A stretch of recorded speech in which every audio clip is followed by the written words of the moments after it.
আসসালামু আলাইকুম। সন্ধে সন্ধে বাংলা সাহিত্যের যে মেগা আয়োজন চলছে আমাদের আলী একাডেমি বিডির ফেসবুক পেজ এবং ইউটিউব চ্যানেলে, সে মেগা আয়োজনে আজকে আমাদের 53তম অতিথি সৈয়দ শামসুল হক। আমাদের মোট 64 জন লেখকের সাহিত্যকর্ম সন্ধে সন্ধে তুলে ধরা হবে। ইতিপূর্বে 52 জন সাহিত্যিকের সাহিত্যকর্ম সন্ধে সন্ধে তুলে ধরা হয়েছে। আশা করি সেই ভিডিওগুলো আপনাদের ভালো লাগছে এবং বেশ উপকারে আসবে। আজকে 53তম অতিথি আর মাত্র 11 জন লেখকের সাহিত্যকর্ম তুলে ধরা হবে ছন্দের মাধ্যমে। তাহলে আমাদের বাংলা সাহিত্যের যে মেগা আয়োজন তা শেষ হয়ে গেল। ইতিপূর্বে বাংলা সাহিত্যের প্রাচীন যুগ ও মধ্যযুগ নিয়েও 3টি লেকচার আয়োজন করা হয়েছে, যেগুলো এই 64 জন লেখকের বাহিরে ছিল। তার মানে 64 + 3 মোট 67টি লেকচার 67টি লেকচার অনুষ্ঠিত হয়েছে। লেকচার সংখ্যা আরও বেশি হবে, কারণ কিছু কিছু লেখক সাহিত্যিকের পর্ব একাধিক হয়েছে। যদি বলি রবীন্দ্রনাথের উপর মোট 60টি লেকচার অনুষ্ঠিত হয়েছে, কাজী নজরুল ইসলামের উপর মোট 5টি লেকচার অনুষ্ঠিত হয়েছে। এরকম বেশ কয়েকজন লেখকের একাধিক লেকচার অনুষ্ঠিত হয়েছে। তো চলুন আজকের 53তম পর্বটি শুরু করছি সৈয়দ শামসুল হককে নিয়ে। সৈয়দ শামসুল হকের জন্ম 1935 সালে এবং তিনি মারা যান 2016 সালে। সন্ধে সন্ধে সৈয়দ শামসুল হকের উপন্যাস। ছন্দটি খুবই চমৎকার ওয়েতে সাজানো হয়েছে, যাতে করে আমাদের শিক্ষার্থী ভাই বোনেরা ইজিলি মুখস্থ রাখতে পারেন দীর্ঘদিন। নীল নিষিদ্ধ খেলার জন্য দেশের সীমানা ছাড়ল, অর্থাৎ নিষিদ্ধ খেলা সে দেশের ভিতরে খেলতে পারে না। তাই ধরেন ক্যাসিনো ব্যবসা আমাদের দেশের নিষিদ্ধ, সেই ক্যাসিনো খেলা যদি সে বাংলাদেশে খেলতে না চায় তাহলে তাকে বিদেশে যেতে হবে। তদ্রূপ তিনি নীল নামে কেউ ছিল, সে নিষিদ্ধ খেলার জন্য দেশের সীমানা ছেড়ে অন্য দেশে চলে গেছে। তো চলুন এবার আমরা ছন্দের সাথে সাথে উপন্যাসগুলো মিলিয়ে পড়ার চেষ্টা করছি। নীল বলতে নীল দংশন নামে যে উপন্যাসটি রয়েছে সেটিকে বোঝানো হয়েছে। নিষিদ্ধ বলতে নিষিদ্ধ লোবান নামে একটি বিখ্যাত উপন্যাস রয়েছে সৈয়দ শামসুল হকের, সেটিকে মিন করা হয়েছে। খেলা বলতে খেলে যা নামে একটি বিখ্যাত উপন্যাস রয়েছে সৈয়দ শামসুল হকের, এবং সীমানা বলতে সীমানা সারিয়ে নামে একটি বিখ্যাত উপন্যাস রয়েছে সৈয়দ শামসুল হকের। এর মধ্যে নীল দংশন এবং নিষিদ্ধ লোবান এই দুটি উপন্যাস হচ্ছে মুক্তিযুদ্ধ ভিত্তিক উপন্যাস, মুক্তিযুদ্ধ ভিত্তিক উপন্যাস। এই দুটি উপন্যাস খুবই গুরুত্বপূর্ণ। আরেকটি তথ্য শেয়ার করে রাখি, সৈয়দ শামসুল হককে কিন্তু বর্তমান যে সাহিত্যাঙ্গন তারতে সব্যসাচী লেখক বলা হয়। সব্যসাচী লেখক হচ্ছে একজন সাহিত্যিক যদি সাহিত্যের সর্বক্ষেত্রে, অর্থাৎ সকল যে শাখা উপশাখা রয়েছে সব শাখায় যদি সমান অবদান রাখেন তখন তাকে সব্যসাচী লেখক বলা হয়। তদ্রূপ আমাদের সৈয়দ শামসুল হক একজন সব্যসাচী লেখক। চলুন সন্ধে সন্ধে সৈয়দ শামসুল হকের নাটক সমূহ জানার চেষ্টা করছি। ছন্দটি হচ্ছে গণনায়ক নুরুল পায়ের আওয়াজ পেয়ে ঈর্ষান্বিত হলো। ছন্দটি দেখুন কত চমৎকার। গণনায়ক নুরুল পায়ের আওয়াজ পেয়ে ঈর্ষান্বিত হলো। এই ছন্দটি কতবার পড়তে হবে?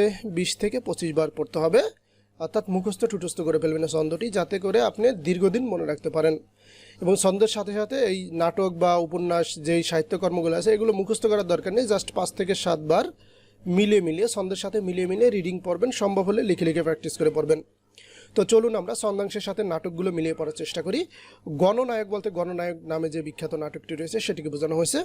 নুরুল বলতে নুরুল দিনের সারা জীবন নামে একটি নাটক রয়েছে, বিখ্যাত নাটক, সেটিকে বোঝানো হয়েছে।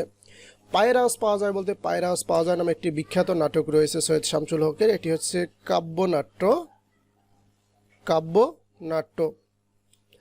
আরও একটি তথ্য রয়েছে পায়ের আওয়াজ পাওয়া যায় নাটক অবলম্বনে, এটি হচ্ছে মুক্তিযুদ্ধের শেষ সময়কার ঘটনা স্থান পেয়েছে এখানে।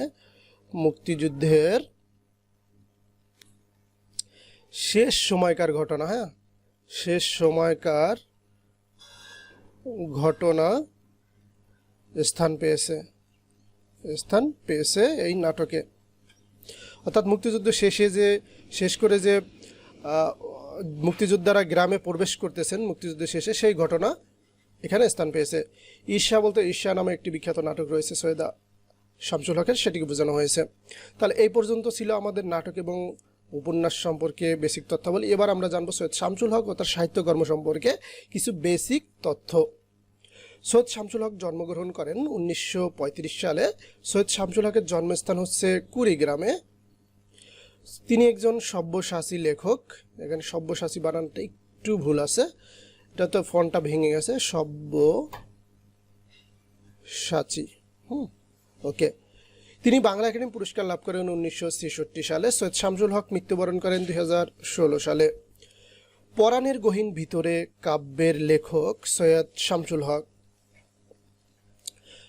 তিনি তার একটি বিখ্যাত কাব্য হচ্ছে কাননে কাননে তোমারই সন্ধানে।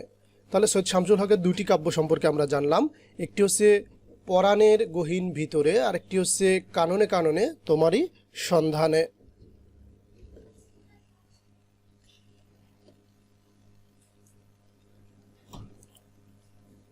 সৈয়দ শামসুল হকের মুক্তিযুদ্ধ ভিত্তিক উপন্যাস হচ্ছে নিষিদ্ধ লোবান ও নীল দংশন। এই দুটি উপন্যাস হচ্ছে বিখ্যাত নাটক সৈয়দ শামসুল হকের। একটি হচ্ছে নিষিদ্ধ লোবান, আর একটি হচ্ছে নীল দংশন। সৈয়দ শামসুল হকের একটি বিখ্যাত গল্প রয়েছে, সেটি হচ্ছে আনন্দের মৃত্যু। এখান থেকে বিভিন্নবার পরীক্ষায় প্রশ্ন এসেছে। পায়ের আওয়াজ পাওয়া যায় একটি মুক্তিযুদ্ধ ভিত্তিক নাটক। পায়ের আওয়াজ পাওয়া যায় নাটকে মুক্তিযুদ্ধ শেষে মুক্তিযোদ্ধাদের গ্রামে প্রবেশের সময়কার ঘটনা স্থান পেয়েছে। পায়ের আওয়াজ পাওয়া যায় নাটকটি একটি কাব্যনাট্য। দেখুন পায়ের আওয়াজ পাওয়া যায় সম্পর্কে কতগুলো তথ্য দেওয়া আছে। এ পর্যায়ে আমরা জানবো সৈয়দ শামসুল হক ও তার সাহিত্যকর্ম থেকে বারবার পরীক্ষায় আসা বিভিন্ন প্রশ্ন ও তার উত্তর সম্পর্কে। সৈয়দ শামসুল হক ও তার সাহিত্যকর্ম। 1 নং প্রশ্ন। এখানে প্রশ্নগুলো হুবহু ধরা হয়েছে, বিভিন্ন পরীক্ষায় ঠিক যেভাবে এসেছে ওইভাবেই, কোনো মডিফিকেশন, কারেকশন, এডিশন করা হয়নি। কেবলমাত্র 4টি অপশন থেকে বেছে সঠিক উত্তরটি নেওয়া হয়েছে, বাকি 3টি অপশন বাদ দেওয়া হয়েছে। কাজেই এখানে একই প্রশ্ন মনে হইতে পারে, একাধিকবার পড়ে যাচ্ছি, কেন আলোচনা করছি? এটার মূল কথা হলো একাধিকবার এইভাবেই প্রশ্নগুলো এসেছে, সামান্য একটু তারতম্যর জন্য একটা প্রশ্ন ভিন্ন হয়ে গিয়েছে, বা এক প্রশ্নকর্তা এক একভাবে প্রশ্ন করেছেন। দ্যাটস ওয়াই আমরা প্রত্যেকটা প্রশ্নেই ইনক্লুড করেছি। মনে হইতেছে 2টা প্রশ্ন বা একাধিক প্রশ্ন হোমোজেনাস, তারপরে আমরা একাধিকবার আলোচনা করেছি, যাতে করে আমাদের শিক্ষার্থী ভাই বোনদের নিকট প্রশ্নগুলো বারবার পরিচিত হয়ে যায় এবং পরীক্ষায় হুবহু কমন আসলে যেন প্রত্যেকেই উত্তর করতে পারেন। বাংলাদেশের বর্তমান সাহিত্যাঙ্গনে সব্যসাচী লেখক কাকে বলা হয়? উত্তর হচ্ছে সৈয়দ শামসুল হক। 2 নং প্রশ্ন। নিচের কোনটি কাব্যনাট্য? উত্তর হচ্ছে পায়ের আওয়াজ পাওয়া যায়। 3 নং প্রশ্ন। পায়ের আওয়াজ পাওয়া যায় কাব্যনাট্যের মূল বিষয় কি? উত্তর হচ্ছে মুক্তিযুদ্ধ। 4 নং প্রশ্ন। পায়ের আওয়াজ পাওয়া যায় নাটকের প্রেক্ষাপট? উত্তর হচ্ছে মুক্তিযুদ্ধের শেষ। 5 নং প্রশ্ন। সৈয়দ শামসুল হকের লেখা নাটক কোনটি? উত্তর হচ্ছে পায়ের আওয়াজ পাওয়া যায়। 6 নং প্রশ্ন। পায়ের আওয়াজ পাওয়া যায় কোন জাতীয় রচনা? উত্তর হচ্ছে নাটক। 7 নং প্রশ্ন। পায়ের আওয়াজ পাওয়া যায় নাটকের রচয়িতাকে? উত্তর হচ্ছে সৈয়দ শামসুল হক। তাহলে দেখুন এখানে 2 নম্বর থেকে 7 নম্বর পর্যন্ত প্রত্যেকটা প্রশ্ন কিন্তু পায়ের আওয়াজ পাওয়া যায় যে নাটক রয়েছে মুক্তিযুদ্ধ ভিত্তিক সৈয়দ শামসুল হকের, সেটি নিয়ে প্রশ্ন করা হয়েছে। কিন্তু প্রত্যেকটা প্রশ্নেই কিন্তু ভিন্ন, কোনো প্রশ্নের সাথে কোনো প্রশ্ন মিল নেই, বাট প্রত্যেকটা প্রশ্নেই কিন্তু পায়ের আওয়াজ পাওয়া যায় নাটক থেকে করা হয়েছে। 8 নং প্রশ্ন। নুরুল দিনের সারা জীবন নাটকের রচয়িতাকে? উত্তর হচ্ছে সৈয়দ শামসুল হক। 9 নং প্রশ্ন। নুরুল দিনের সারা জীবন কোন ধরনের রচনা? উত্তর হচ্ছে কাব্যনাট্য। 10 নং প্রশ্ন। জাগো বাহে কুণ্ঠে সবাই, এই অবিস্মরণীয় আহ্বান কার? উত্তর হচ্ছে সৈয়দ শামসুল হকের নুরুল দিনের সারা জীবন নাটকের কদম আলীর আহ্বান। 11 নং প্রশ্ন। সীমানা ছাড়িয়ে উপন্যাসটির রচয়িতাকে? উত্তর হচ্ছে সৈয়দ শামসুল হক। 12 নং প্রশ্ন। আনন্দের মৃত্যু গ্রন্থটির রচয়িতাকে? উত্তর হচ্ছে সৈয়দ শামসুল হক। তাহলে আনন্দের মৃত্যু এটা কি? এটা কিন্তু একটি গল্প। 13 নং প্রশ্ন। মুক্তিযুদ্ধ ভিত্তিক উপন্যাস কোনটি? উত্তর হচ্ছে নিষিদ্ধ লোবান। 14 নং প্রশ্ন। পরাণের গহীন ভিতরে কাব্যগ্রন্থের রচয়িতাকে? উত্তর হচ্ছে সৈয়দ শামসুল হক। 15 নং প্রশ্ন। গণনায়ক নাটকটি কে রচনা করেন? উত্তর হচ্ছে সৈয়দ শামসুল হক। তাহলে আজকে এ পর্যন্তই ছিল বন্ধুরা সৈয়দ শামসুল হক সম্পর্কে। আশা করি আমাদের ভিডিও টিউটোরিয়ালগুলো আপনাদের ভালো লাগে।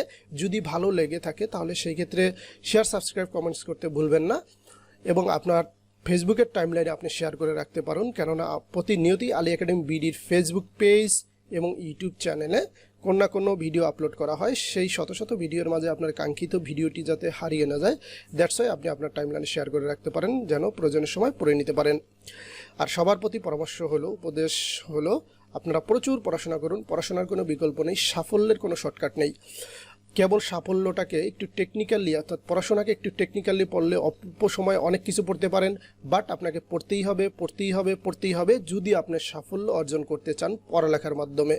আপনি যদি আপনার কাঙ্ক্ষিত আসনে যেতে চান পড়ালেখার মাধ্যমে, সেক্ষেত্রে আপনাকে পড়তেই হবে। আলী একাডেমি বিডি সবসময় চেষ্টা করে আপনার দীর্ঘ সময়ের পড়াশোনাকে জিস্ট করে অল্প সময়ে কনভার্ট করার চেষ্টা করে, অর্থাৎ যেই পড়াটা পড়তে আপনার 2 ঘন্টা লাগবে সেটা পড়তে যেন আপনার 10 মিনিট লাগে, সেই চেষ্টাটা আলী একাডেমি বিডি বরাবরের মতোই করে আসছে এবং ভবিষ্যতেও করে যাবে। সেটা সব সাবজেক্টেই করে যাবে, কিন্তু সেই 10 মিনিটও আপনার পড়ে সময় দিতে হবে। তো সবাই ভালো থাকুন, আল্লাহ হাফেজ।